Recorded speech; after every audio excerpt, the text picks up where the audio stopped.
सोचो एक ऐसी हॉरर दुनिया जहां डर सिर्फ जंप स्केयर तक लिमिटेड नहीं होता, बल्कि धीरे धीरे दिमाग के अंदर घुसकर आपकी सोच को ही बिगाड़ देता है। जहां बॉडी सिर्फ जख्मी नहीं होती बल्कि डिफॉर्म हो जाती है। जहां चेहरे पे मुस्कुराहट हो सकती है पर अंदर कुछ और ही जिंदा होता है। आज हम बात करने वाले हैं ऐसे टॉप 3 हॉरर एनिमेज की जो 2025 में रिलीज हो चुके हैं और जिन्हें देखने के बाद आपको बिल्कुल नॉर्मल एक्सपीरियंस नहीं होने वाला, बल्कि एक मेंटली डिस्टर्बिंग जर्नी जैसा लगने वाला है। तो ठीक है, सबसे पहले बात करते हैं उजुमाकी की। ये एनिमे लोड नहीं है, पर इसका हॉरर साइलेंट और पॉइजनस एक छोटा सा टाउन जहाँ स्पिरिट सिर्फ एक शेप नहीं बल्कि कर्स बन चुका है। धीरे धीरे लोग इस स्पाइरल के ऑब्सेशन में अपनी सैनिटी खो देते हैं। बॉडीज अननेचुरल तरीके से ट्विस्ट होती हैं, फेसेस डिस्टॉर्टेड हो जाते हैं और मौत भी जहाँ पीसफुल लगती है। इस एनिमे का सबसे डिस्टर्बिंग पार्ट ये है कि जहाँ कोई एस्केप नहीं होता। कैरेक्टर जानते हैं कि कुछ गलत हो रहा है, फिर भी वो उसे रोक नहीं पाते।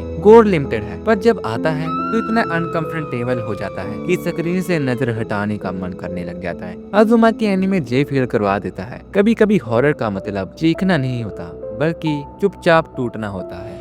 दूसरा एनिमे है द समर हिकारू डेड, जो साइकोलॉजी हॉरर का एक बहुत ही डार्क एग्जाम्पल है। इस स्टोरी का डर खून से नहीं बल्कि आइडेंटिटी से आता है। एक लड़का जो बिल्कुल सेम दिखता है, सेम बातें करता है, पर अंदर से वो इंसान ही नहीं है। इस एनिमे की सबसे डिस्टर्बिंग चीज ये है कि प्रोटैगनिस्ट इस सच को जानता है, फिर भी वो उसको एक्सेप्ट कर लेता है क्योंकि वो उसका दोस्त था और उसकी तरह दिखता था। और जो ट्रूथ से भी ज्यादा स्केरी लगता है अकेला रह जाना। इस एनिमे में साइलेंस बहुत पावरफुल वेपन है। छोटी छोटी अनकैनी मूवमेंट्स, अजीब सी बॉडी लैंग्वेज और अननेचुरल काल्मनेस व्यूअर को कॉन्स्टेंटली अनईजी रखती है। जे एनिमे पूछता है, अगर कोई आपके सबसे करीब हो पर हो ही ना, तो आप सच चूज करोगे या कंफर्ट? तो हमारा तीसरे नंबर पे एनिमे आता है, वो सबसे ज्यादा आर्टिस्टिक हॉरर एक्सपीरियंस दे जाएगा, Mononoke the movie the ashes of rage. ये एनिमे विजुअली ब्यूटीफुल लगता है, लेकिन अंदर से बहुत डार्क और क्रूरल है। फोल्क हॉरर और साइकोलॉजी टेरर का ऐसा मिक्स जहाँ हर स्पिरिट किसी ना किसी ह्यूमन सीन का रिजल्ट होता है। जेलेसी, एंगर, रिवेंज, गॉर जहाँ ज्यादा नहीं है, लेकिन जब आता है तो सांबालिकल और डिस्टर्बिंग हो जाता है। ये मूवी ये दिखा देती है कि मॉन्स्टर बाहर से नहीं आते, वो इंसान के इमोशन से जन्म लेते हैं। हर कर्स के पीछे एक ट्रेजिक और अनकंफर्टेबल ट्रूथ होता है जो व्यूअर को मॉरली चैलेंज कर देता है। इन तीनों एनिमे का कॉमन फैक्टर ये है कि ये सिर्फ डराने के लिए नहीं बने।